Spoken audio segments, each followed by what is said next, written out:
हो जाते हैं। सैयद तलत हुसैन साहब ने भी हमें ज्वाइन किया जी, और ये जो अफगानिस्तान वाला मामला ये बड़ा है। तलत साहब अस्सलाम वालेकुम। जी वालेकुम अस्सलाम जी। तलत साहब आपका बहुत शुक्रिया। आप चूँकि बड़ा आपको प्यार है खेल से भी, क्रिकेट से भी, और लेकिन आज एक वाक़या और भी हुआ है। पाकिस्तान टीम की कारकर्दगी पर भी ज़रूर अपनी राय का ज़रूर दीजिएगा, लेकिन ये जो अफ़गान शायकीन हैं इनका क्या मसला है? 2019 के वर्ल्ड कप से लेकर आज 2025 में हम बैठे हैं, पाकिस्तान टीम की तरफ इनका रवैया इतना पुरतशद्दुद और नफरत वाला क्यों है? देखिए, इसके तो ज़ाहिर सियासी और समाजी मुहर्रिकात हैं। ये जो नई जनरेशन है इसके जहन में कूट कूट के भर दिया गया है कि पाकिस्तान इनका एक दुश्मन मुल्क है, ये यानी कि एक जंग है उसका शिकार है। इससे पहले हम स्टेडियम में देख चुके हैं कि जिस तरह सीटें उखाड़ उखाड़ कर उन्होंने पाकिस्तान की जो तमाशाई हैं उनके ऊपर हमले किए।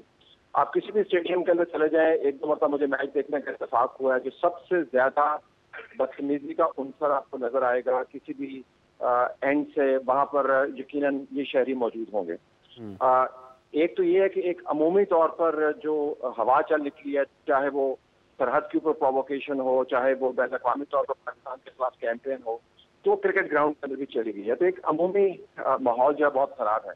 दूसरा ये कि मेरे ख्याल में पाकिस्तान की टीम को बिलखुसूस निशाना बनाते हैं। इनमें से बहुत से मेन प्लेयर्स हैं, दो तो रिटायर हो गए हैं, तीन को मैं जानता हूँ बहुत अच्छे तरीके से, जो हमारे इस्लामाबाद और खैबर पख्तूनख्वा के ग्राउंडों के अंदर खेल के बड़े हुए हैं। हमारे कोचेस ने तरबियत हासिल की है। उनमें से बहुत सारे की बैंक अकाउंट्स जो है जिसके अंदर पेमेंट्स उनको होती रही हैं वो भी पाकिस्तान के अंदर मौजूद है। तो अब तवक्को ये करते हैं कि जब इतनी मेजबानी की गई हो तो कुछ ना कुछ रवैये इनके नरम हो, लेकिन बदकिस्मती से ये एक प्रॉक्सी के तौर पर इस्तेमाल होते हैं। अब पीछे पाकिस्तान के खिलाफ जो लॉबीज काम करती हैं वो भी कोई शय देती हैं। जो शख्स आपको प्लेयर पाकिस्तान की ज्यादा आंखें दिखाता हुआ नजर आता है उसकी IPL के सबसे ज्यादा आपको होती हुई नजर आ रही है। तो मेरे ख्याल में एक नेटवर्क है जो सियासी और सरहदी मामलात को इस्तेमाल करता है और फिर पाकिस्तान की टीम को टारगेट करता है। तारा साहब, आपको लगता है कि ये बाकायदा तौर पर एक ख़ास हिकमत अमली का हिस्सा है, अचानक नहीं हो रहा, और ये खिलाड़ियों की सतह पर भी नज़र आता है कि वो भी बहुत जारहाना तर्ज अमल इख्तियार करते हैं पाकिस्तान के खिलाफ खेलते हुए, और शायकीन की तरफ से तो पुरतशद्दुद है? तो ये किसी हिकमत अमली का हिस्सा है, या फिर आपको लगता है कि ये जो आपने शुरू में कहा कि उनके ज़हनों में कूट कूट कर ये भरा गया पाकिस्तान बारे? देखिए, जब आप बतौर तमाशाई जाते हैं एक मैच को देखने के लिए तो आपके जज्बात वैसे ही खामखा भड़के हुए होते हैं, चाहे वो खुशी के जज्बात हों या आपको किसी बात पे गुस्सा आया हो। तो मैं ये नहीं कहता कि इन्होंने बाकायदा बंदे बिठाए हुए थे कि खुशदिल को प्रोवोक करें, उसको गाली निकालें या पाकिस्तान के बारे में शर्मनाक अल्फाज इस्तेमाल करें, उसको प्रोवोक करें। मैं बिल्कुल ये इम्प्लाई नहीं कर रहा क्योंकि मेरे पास मालूमात नहीं है। ठीक है, लेकिन मैं जो गुजारिश कर रहा हूँ ये कि आप इसको खारिज से इम्कान करार नहीं दे सकते। अच्छा, अगर कोई वहां पर एजेंट प्रोवोकेटर ना भी बैठा हो, फिर भी जो माहौल बना हुआ है, क्योंकि उन्होंने टीवी पर ये इतनी मरतबा देखा हुआ है, अफगान प्लेयर्स की बॉडी लैंग्वेज को देखा हुआ है, अपने दूसरे जो शायकीन के रवैयों को देखा हुआ, तो ये कॉपी कैटिंग करते हैं जी। यानी आपने देखा कि आपके जो शहरी हैं वो एक मैच में ये रवैया अख्तियार कर रहे हैं तो हमें भी दूसरे मैच में रवैया अख्तियार करना चाहिए। तो मैं खारिज इम्कान इसको नहीं करार देता कि बीच में दो तीन लोग ऐसे हों, लेकिन अमूमी तौर पर क्योंकि तमाम की तमाम जनरेशन जो है इसको एक खास प्रोपेगेंडे के तहत, बयानिए के तहत हम ऊपर लेके आए हैं कि ये पाकिस्तान के खिलाफ बात करे, तो वो जो लोग हैं अफगानिस्तान में बैठे हों या हिंदुस्तान में बैठे हों, उनकी हिकमत अमली अमूमी तौर पर तो ये थी जिसके नताइज आपको नजर इस वक्त आते हैं ग्राउंड के अंदर।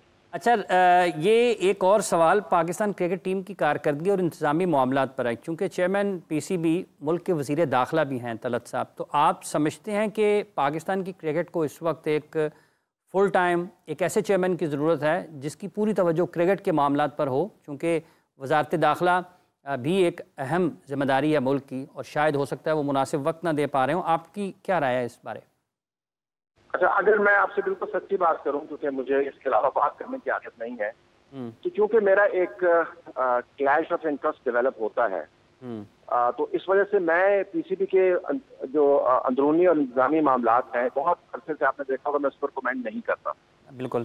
तो अगर आप इसको मेरी एडिटोरियल लिमिट जाने कि मैं इसके ऊपर कमेंट नहीं करना चाहूंगा। ठीक है। मेरे ख्याल में जो लोग चला रहे हैं या आप लोग जो ज्यादा मालूमात सकते हैं, उनके तजिए सुन के मुझे हौसला होगा। लेकिन फिलहाल आप मेरी इसको मजबूरी जानिए, मुझे इस मामले में ना उलझाइए। ठीक है, राजा असद अली खान साहब भी आपसे बात करना चाहते हैं। जी राजा साहब। बहुत शुक्रिया तलत साहब। एक तो हम नेशनल पूल का जिक्र करते रहते हैं, तो गनी इंस्टीट्यूट ऑफ क्रिकेट में जो आपके साहबजादे हैं उनके साथ मैंने टॉस के दौरान आई हैव अ डिस्कशन, फिर मैंने उनको खेलते हुए देखा। बड़ा ज़रूरी है कि ये थोड़ा सा अर्बन कल्चर का खेल भी है क्रिकेट जो है। ये बताइए कि आपके जो साहबजादे हैं जिनमें बड़ा प्रॉमिस है, आपने तो कभी उनको प्रमोट नहीं किया, लेकिन जो लोग देखते हैं उनको खेलते हुए, उनमें और जिसमें मैं भी शामिल हूँ, उनमें बड़ा जौहर है।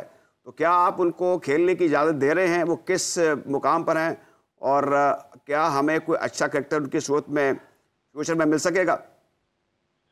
देखिए, मैं अपनी एडिटोरियल हक को मद्देनजर रखते हुए ये कहूँगा कि ये जितनी जनरेशन है, शामिल का आपने जिक्र किया, शाहजेब लड़का इनके साथ है, अजान इनके साथ है, अरफात इनके साथ है, इसके अलावा फास्ट बॉलर्स बहुत अच्छे हैं, भट्टू साहब हैं, फास्ट बॉलर बहुत अच्छा बॉल करते हैं।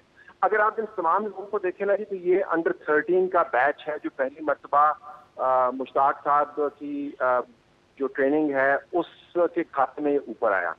फिर इस बैच को और मौका मिला जब इन्होंने पाकिस्तान जूनियर लीग करवाई पीछे।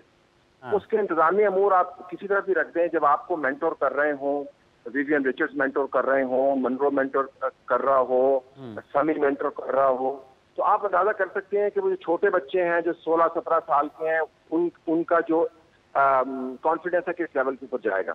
फिर आपने देखा कि अंडर 16 के 3 साल, फिर अंडर 19 के 3 साल, और उसके बाद फर्स्ट क्लास। शामिल का आपने जिक्र किया, अभी जो प्रेसिडेंट ट्रॉफी हुई है स्ट्राइक रेट में वो सबसे ऊपर है फर्स्ट 10 में, वो नंबर 2 है रन के हिसाब से। और जो उनके साथ नंबर 1 है, उन्होंने जब फर्स्ट क्लास खेलनी शुरू की तो शामिल उस वक्त शामिल जैसे लड़के 3 साल के थे।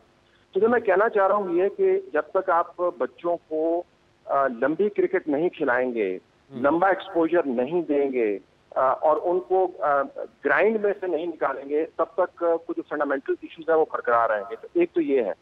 दूसरी बात ये कि मैं बिल्कुल जाती तौर पर इस बात के हक में नहीं हूँ कि आप 150 करें तो आपको पाकिस्तान खिला दें, आप 100 करें एक सीजन के लिए तो पाकिस्तान खिला दें। ये जो इंडियन प्लेयर्स, अगर आप उनका रिकॉर्ड देखें, बड़े बड़े प्लेयर्स को उन्होंने वापस क्यों रणजी ट्रॉफी के अंदर भेजा है? वो कोहली को क्यों कहते हैं कि वापस जाकर डोमेस्टिक खेलें? तो जब तक आपने डोमेस्टिक के अंदर बच्चों को सही उम्र तक रगड़ा नहीं लगाया, तब तक मेरे ख्याल में फंडामेंटल्स तब्दील नहीं होंगे। और आखिरी बात ये कि रगड़ा लगाने का मतलब ये नहीं है कि उनको रगड़ा ही लगाते रहें, यानी उनको 30 साल तक रगड़ा ही लगाते रहें और 31वें साल में उनको चांस दें। एक प्राइम एज होती है which is between your 18 and 23, जिसमें फ्लावर करना होता है वो 23 साल तक फ्लावर कर जाता है। और हमने तो यही देखा है, सहाफत में भी यही देखा है कि जिसमें नहीं करना होता ना जी, तो वो फिर 33 साल में भी नहीं करता। वो नहीं करता। बहुत बहुत शुक्रिया तलत साहब आपका, आपने अपना वक्त दिया।